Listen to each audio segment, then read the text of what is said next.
Hi everyone. Today we will talk about how to fix or how to solve Twitter we can send message to this phone number.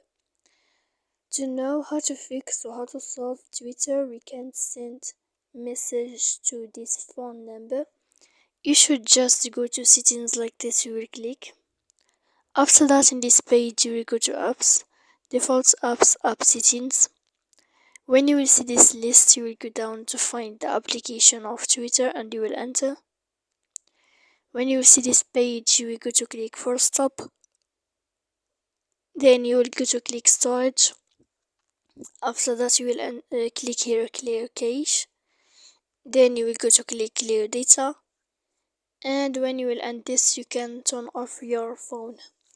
So please don't forget to support us by like and subscribe. See you next time in another video. And thank you for your